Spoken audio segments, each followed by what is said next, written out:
Hey there, this is John from Heroes and Legends, and welcome to part 6 of our 6-part Eldritch Moon Full Set review. Today we're going to look at the remainder of the colorless cards in the set. So if you've been watching the series, you know we've made it through the color pie, we've looked at all the multicolored cards, we even looked at one land card, which is part of a meld combo. But today we're going to look at all the colorless Eldrazi, we're going to look at the artifacts, and we're going to look at the remainder of the lands. Now, if you'd like to see the rest of the videos, check out the channel. We do have a playlist, and tomorrow we'll be back with a Eldritch Moon pre-release primer. Now, if you watch those pre-release primers we've done in the past, it's going to be very similar. This is really geared for players that maybe haven't gone to a pre-release before. We're going to talk about what to expect, what to bring, what type of mechanics are in the sets, what type of archetypes to look for when you build your deck, that type of thing. Now, having said that, let's move into today's cards, and we're going to start off with Abundant Maw. So first off, let me say this. The Emerge mechanic, I find it very intriguing. It kind of replaced Investigate from Shadows over Innistrad in a way, since Shadows, they were investigating the threat. Now in this set, the threat emerges and it's the Eldrazi.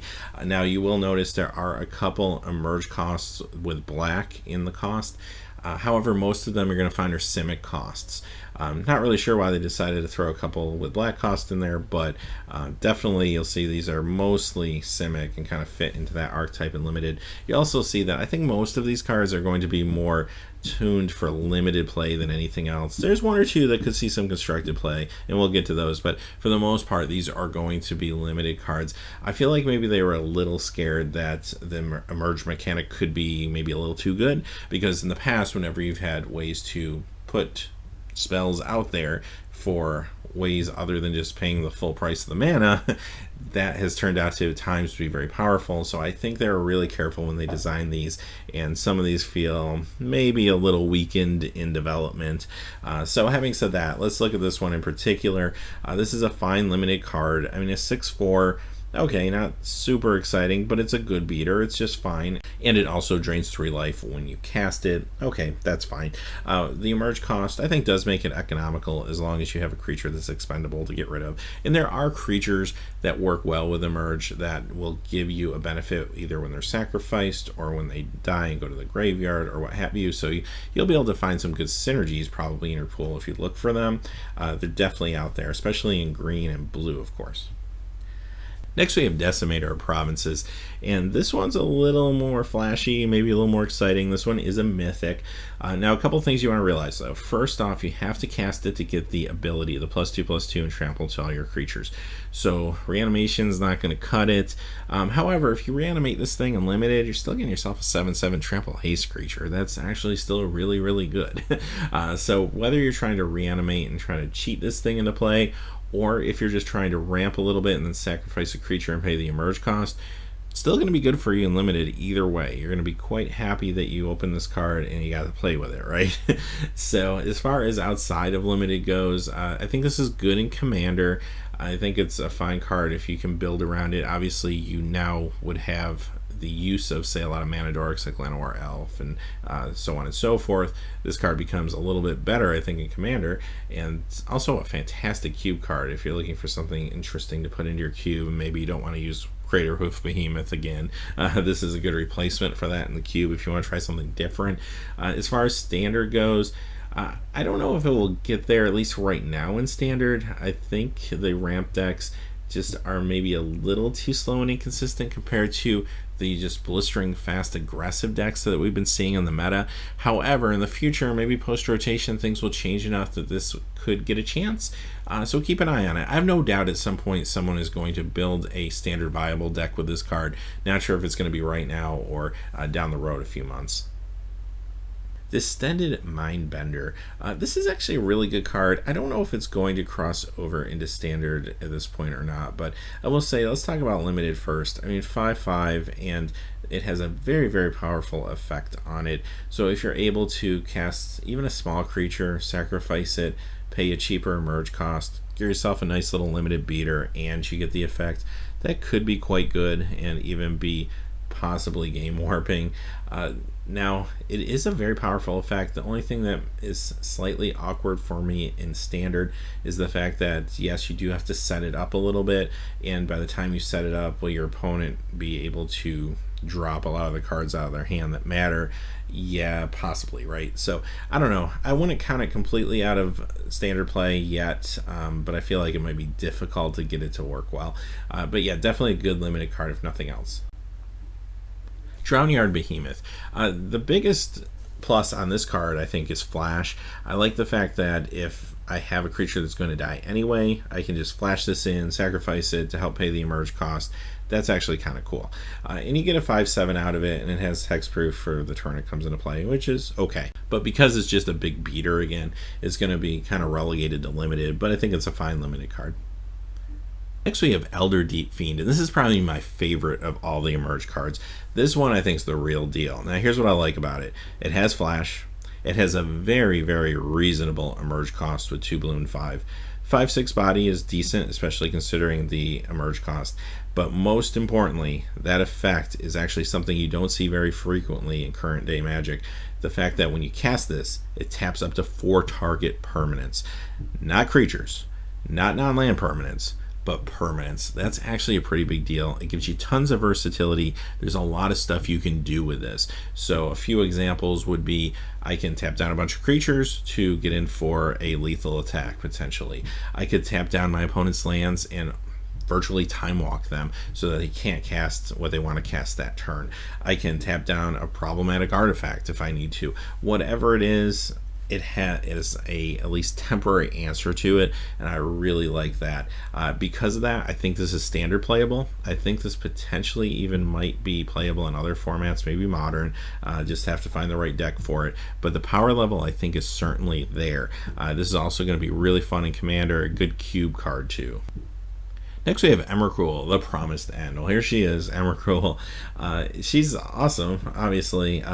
If you're playing any sort of Delirium style strategy in Limited, she's very castable, so she could be very good there.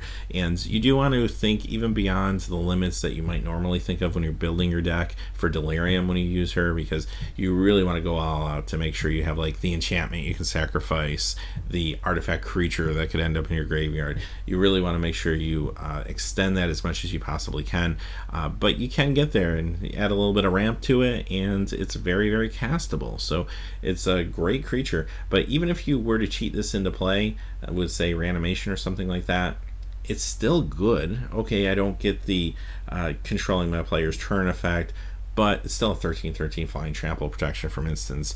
That might just be good enough, right?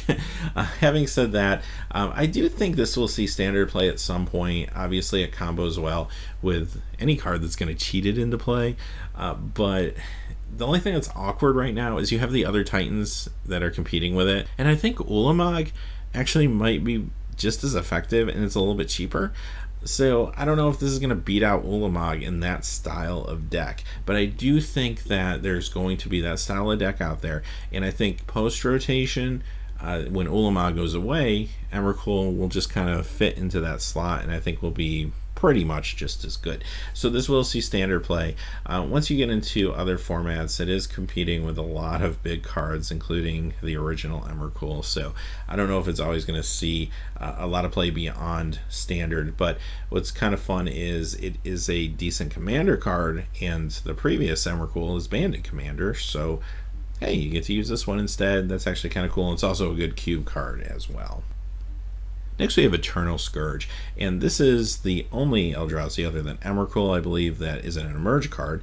At first glance I thought, well, maybe this could work in the food chain deck in Legacy instead of Nephalla Griffin or in addition to, but the only thing that's a little awkward about that, Nephalla Griffin costs 2 blue and 2, or this costs 3, so this is a little more economical, but Nephalla Griffin being blue, you can pitch it to Force of Will into Misdirection. You can't do that with this card, so you'd have to find another way to exile it, which is just going to take up more time and resources, so I don't really think it will fit there. It's a fine limited card, though. I mean, 3/3 for 3 is just fine. Fits into any deck if you need a 3-drop. That's relatively economical and on par with what you really want it to be in limited.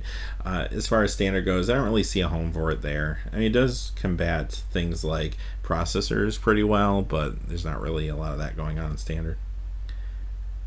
It of the Horrid Swarm. This is another fine limited card. pretty decent emerge cost if you have something to sacrifice, especially something that can give you a little bit of a bonus. And green has some good examples of that. There's the card that we saw yesterday that every time you sacrifice something, it gets +1/+1 counter.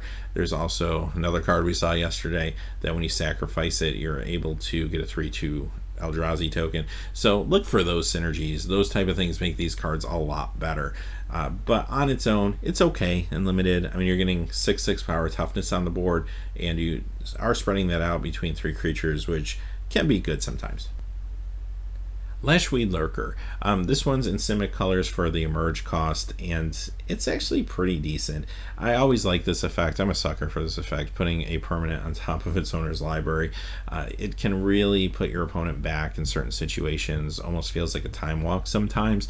So hey, with this emerge cost, I don't mind sacrificing something to play this at some point in the game. You still get a 5/4 out of it, which is decent too. Another good limited card. Mockery of Nature. This is fine in limited, but I do think that it's not quite as good as some of the other Emerge Eldrazi's. So if you have to decide which ones you're going to play, this one probably usually won't make your cut. However, if you're up against a problematic artifact or enchantment, then you're probably going to just sideboard this in and take out a different Eldrazi and replace it. So this does have its place. It might start off in the sideboard in limited, but there'll be times you'll want to board this in and you'll be happy that it's there. Vexing Scuttler. This one's kind of cool too. I like this one if you're playing the blue and maybe blue-red is it style deck. Getting the instant sorcery card back from your graveyard to your hand actually can be quite good, and I think the emerge cost is very reasonable on this, and you get yourself again another nice beater. I like the fact that this one has 5 toughness. That's actually decent. The only thing that's slightly awkward is there's a lot of is it decks that might not be playing a whole bunch of creatures, but there's some good ones out there. We saw in blue there's the Cultist that for example, it costs 3 for a 2/2, but if you let it die, you get to draw a card, so that would combo very well with this. So again, look for those synergies. Those synergies make these cards a whole lot better for limited. Wretched Gryff, and this one has evasion, so yay, it has flying, and it also replaces itself when you cast it. This is maybe one of my favorites out of all of them, just because evasion's important, obviously in limited, and I think the emerge cost is in line for what you're getting here. A 3/4 flyer, and you also get to draw a card. That's actually pretty good. Now, I'm sure I don't want to pay 7 for that, but if I'm using the emerge and maybe getting another benefit out of it, this could be really good in limited. So I like this one, maybe better than most. Cathar's Shield. 0 casting cost equipment is always fun, right? Sometimes there's even combos you can do with 0 casting cost cards, so keep that in mind as more cards are revealed in the future. But for right now, this is fine and limited. It's not always going to make your cut, but if you want to run something that's going to give a creature a vigilance and a little bit of a toughness boost, it's decent. Next we have Cryptolith Fragment, which transforms into Aura of Emrakul. So I'm always a sucker for mana rocks too. I love mana rocks. This costs 3, comes into play tapped, but that's kind of par for the course nowadays for mana rocks. Kind of is what it is. But keep this in mind. When you play limited, obviously you're playing with Shadows and Eldritch Moon. Now in Shadows, there's some dual lands in there you can pick up and stuff to fix your mana, but when you're looking at your Eldritch Moon packs, there's not a lot of opportunity to fix your mana. There's another artifact we're going to look at in a few moments, but there's not a whole lot of that going on. So be very conscious of that. This could become an important card and maybe a slightly higher draft pick than it normally would be in this environment, just because if you want to splash a third color, you're going to have to make sure you have the means to do so. Okay, so talking about this card specifically, yes, starts out as a mana rock, forces all players to lose life. Maybe it plays well with Triskaidekaphobia. I don't know. That might be stretching it a little bit. But later in the game, when everyone is below 10 life, then it flips into a very relevant creature, a flying death touch creature, which every time it attacks, all opponents lose 3 life. That's actually kind of awesome and can help you put away a game. And your opponent has to really think about the situation if they're in danger of putting maybe you below 10 life and they're already below 10 life. Do they have a way to deal with this thing? So it's a very interesting card. It's going to make for some very thoughtful plays, I think, and I love this design. This is awesome. This is a fantastic card in limited. Both sides are great for you, and as far as other formats go, first off, this will shine in Commander because it's going to impact all players and then later all opponents. that's a pretty big deal. Now, it might put a target on your back too, especially once it flips, but it's still a very, very good, great card there. I think this would be fun in cubes too, especially if you're trying to just mix things up and try a different type of mana rock that does more than just give mana. This is a lot of fun in a cube. I do think this will also see play in standard at some point. Again, you're going to want to ramp with some of these strategies, and this might be a way to ramp out things a little bit, but also give you more than just mana in the late game. Next we have Cultist Staff. This one's not super exciting for me. It's okay and limited if you got nothing else to play, but it just feels a little too expensive for what it's doing. I mean, paying 2 and then 3 to equip for +2/+2. Okay, that's fine. Maybe on like a hexproof creature or something if you got one, but it's not super exciting. Field Creeper. I kind of like these 2 casting cost 2/1 colorless cards. They fill a curve nicely. They're better in some formats than others, so I guess it remains to be seen how good they're going to be in Eldritch Moon Shadows. But usually you're in situations where you just want like one more 2-drop, and this fits into any deck. That's kind of nice, and especially with Delirium, if this goes to the graveyard, you get an artifact in your graveyard as well as a creature. So I do like the fact that it kind of ups its value in that regard in this format. Geist-fueled Scarecrow. This one is not super exciting for me. I like getting a 4/4 for 4. I think the drawback's just a little too big, considering I'm probably not going to really be able to attack in with this until at least turn 5, probably more like turn 6 a lot of the times. So I just think if maybe it costs 3, I would be on board. I'd feel a little better about it, but I think 4 is just asking a little too much considering the drawback. Some people have kind of joked around that you can give this away to your opponent in limited with Harmless Offering. Yes, it is a Harmless Offering target. Not a super exciting one, but it is one. So we did find one at least in limited, I guess. But there you have it. I think you're probably going to skip this one most of the time. I think its true intention is really for like the Izzet deck, which is a little more spell focused. But even then, I don't know if I'd feel comfortable playing it. Lupine Prototype. Here's another card that feels like it should be good, but just feels super awkward to me. Like, I just feel like it's going to be out on the board. It's going to, if it survives, not really be relevant by the time I can get Hellbent as a 5/5 and no evasion, right? So, I don't know. I'm just not super excited about this card. It is a wolf, so sometimes that matters, I guess, but just the fact that it's going to really be a dead card until you can empty your hand or force your opponent to empty their hand just doesn't feel good. Watch for it in the future. I'm kind of hoping maybe this is one of those kind of wink wink nudge nudge Hellbent's coming back at some point in the next year and a half. That would be actually kind of cool, but this card right now on its own, not really that exciting. Probably not going to play this in limited most of the time unless I really have a real good plan and maybe a really cheap deck on my hands, but most of the time I don't think I'll make it.